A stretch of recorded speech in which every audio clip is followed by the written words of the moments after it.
예수님 안에서 성도 여러분을 사랑합니다. 한 여자아이가 있었습니다. 너무나 가난했던 어린 시절이었기에 학교 근처에도 가보지 못했습니다. 그런데 그만 부모가 사고로 아이의 나이 8살에 세상을 떠났습니다. 졸지에 고아가 된 아이는 형제들과 함께 아주 어릴 때부터 먹고 살기 위해 일을 해야 했습니다. 그런데 이번에는 오빠가 17살 어린 나이에 채 피워보지도 못하고 뱀에 물려 허망하게 죽었습니다. 어린 소녀는 동생과 살아남으려고 닥치는 대로 일을 해야만 했습니다. 그러다가 우연히 일하는 밥집에 온 총각과 눈이 맞아 가정을 이루었습니다. 스라의 딸과 아들 둘을 두고 평생 처음으로 짧은 행복한 시간을 보낼 수 있었습니다. 그러나 그 행복했던 시간도 잠시 남편이 고기를 잡으러 바다에 갔다가 다시 돌아오지 못했습니다. 그나마 자녀들이라도 건사하며 살려고 했는데 큰딸마저 해녀 일을 하다가 죽었습니다. 더는 버틸 힘이 없던 그녀는 하나 남은 아들이라도 공부를 시키고 키우려고 남의 집 찹쌀이를 했습니다. 그러나 그녀의 생각과는 달리 아들은 잘 자랄 수 없었습니다. 본처의 아들들에게 두들겨 맞는 아들을 보면서도 해줄 수 있는 것이 없었습니다. 결국 아들은 어머니가 자신을 버렸다는 생각에 집을 뛰쳐나왔고 어머니와의 연을 끊었습니다. 하지만 그들 이야기는 거기서 끝나지 않죠. 암에 걸려 치료도 받지 않고 죽음을 기다리는 어머니와 장돌뱅이로 전국을 떠돌며 다니던 아들은 수십 년 만에 어머니의 죽음 앞에서 극적인 화해를 합니다. 이 장면은 우리나라 드라마 역사상 가장 아름답고 감동적인 끝장면으로 앞으로도 회자될 것 같습니다. 이미 눈치를 챈 분도 계시겠지만 얼마 전에 인기리에 끝난 우리들의 블루스의 대면을 장식한 어머니 옥동과 아들 동석의 이야기입니다.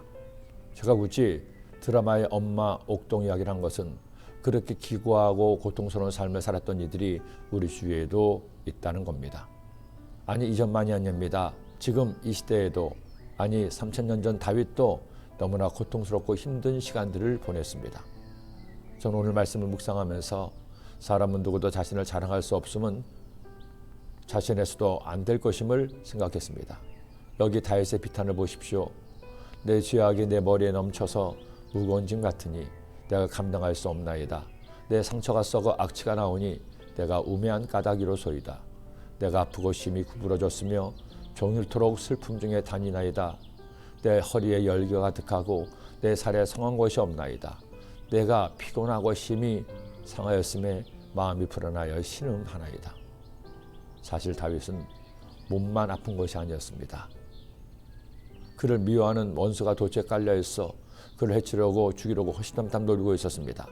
한순간도 마음을 놓을 수가 없는 그런 현실에서 아무도 그를 돕지 않았고 그에게는 오직 한 분, 그가 믿고 의지할 그분만이 계셨습니다.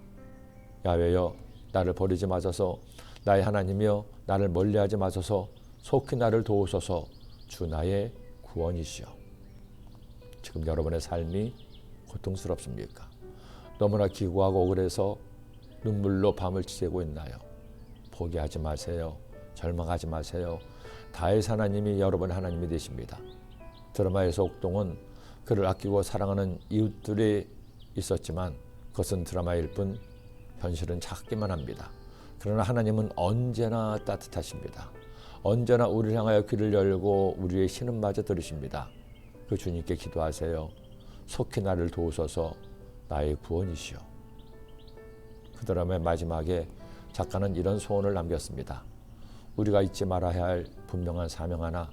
우리는 이 땅에 괴롭기에 불행하기 위해 태어난 것이 아니라 오직 행복하기 위해 태어났다는 것.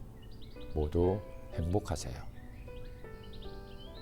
여러분 주님과 함께 사랑하는 내 가족, 사랑하는 내 사람, 내 이웃과 함께 행복하세요. 기도드립니다. 사랑의 주님, 우리의 삶이 우울하고 고통스럽고 아프고 힘겨울 때가 있습니다. 그러나 그때도 나와 함께 하시고 내 눈물 닦아주시고 나에게 참 소망과 기쁨 주시는 주님을 기억하고 감사하고 행복한 삶을 살게 하여 주옵소서. 예수님의 이름으로 기도드립니다.